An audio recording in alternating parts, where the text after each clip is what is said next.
Hello friends, मैं दिव्या में आप सभी का स्वागत करती हूँ। अब सबसे पहले कढ़ाई को गरम कर लेना है।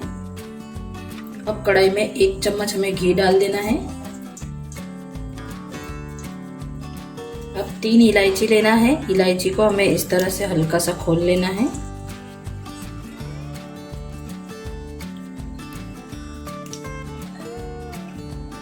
और इसे हमें घी में डाल देना है। अब हमें ड्राई फ्रूट्स लेना है। किशमिश, काजू, बादाम के टुकड़े इसमें डाल देना है। अब इसे धीमी आंच पर अच्छे से रोस्ट कर लेना है घी के अंदर।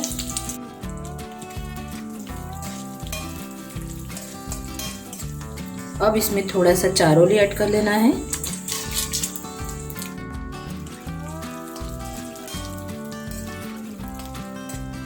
ड्राई फ्रूट्स हमारे अच्छे से फ्राई हो चुके हैं, हल्का सा ब्राउन कलर आ चुका है।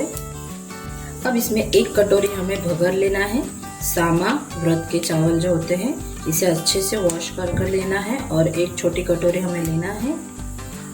आपके यहाँ इसे क्या कहते हैं मुझे कमेंट में ज़रूर बताना। हमारे यहाँ इसे भगर कहते हैं और गुजरात में इसे मोरैया कहते हैं और इसे सामा व्रत के चावल कहते हैं।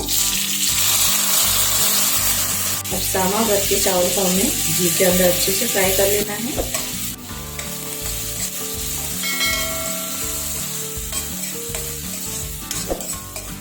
अब इस व्रत की खीर को आप किसी भी व्रत में बना सकते हैं। अभी नवरात्रि आ रहे हैं तो नवरात्रि फेस्टिवल में इसे आप ज़रूर बनाएंगे। बहुत से लोग उपवास रखते हैं, व्रत करते हैं, तो उसमें आप इसे ज़रूर बनाएंगे। सामा के चावल में बहुत सारा कैल्शियम होता है। करीबन 2-3 मिनट इसे चलाते हुए हमें अच्छे से फ्राई कर लेना है।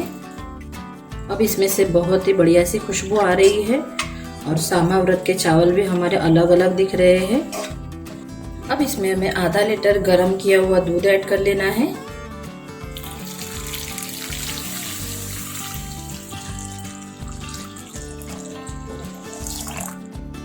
अब इसे अच्छे से चला लेना है।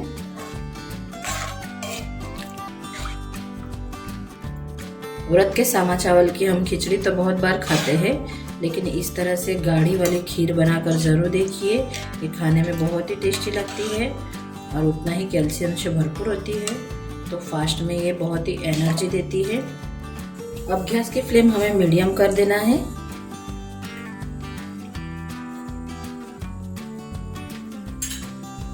अब 3-4 मिनट इसे अच्छे से पका लेना है। 3-4 मिनट बाद ये 80% जैसे पक जाएंगे, क्योंकि सामा के चावल को पकने में ज़्यादा देर नहीं लगती है, ये बहुत ही तुरंत हो जाते हैं। तो 80% पकने के बाद इसमें हम चीनी का डालेंगे। चीनी की जगह आप गुड़ का भी इस्तेमाल कर सकते हैं। अब 4-5 मिनट बाद चेक कर लेते हैं। अब खीर में मिठास लाने के लिए हमें चीनी ऐड कर लेना है। जितना चावल लिया था उसी कटोरी के माप से चीनी ऐड कर लेना है। मीठा आप अपने हिसाब से कम ज़्यादा कर सकते हैं। अब इसे अच्छे से चला लेना है।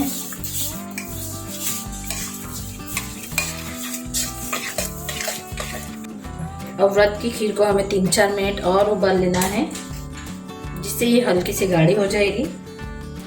अब 4 मिनट बाद चेक कर लेते हैं। व्रत की खीर हमारी परफेक्ट से बन चुकी है। गैस को हमें बंद कर देना है। अब सबसे आखिर में 1 टेबलस्पून हम घी डाल देंगे। अब एक बार अच्छे से चला लेना है।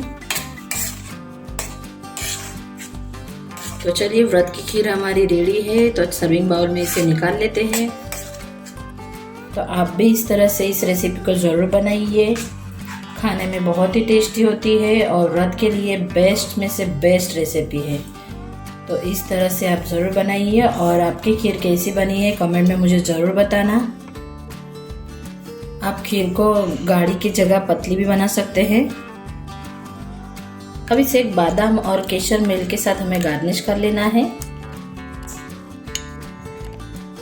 इस तरह से केसर मिल्क को हमें इस तरह से डाल देना है और ऊपर से थोड़े से बादाम डाल देना है। अब रेडी है हमारी व्रत स्पेशल सामा की खीर।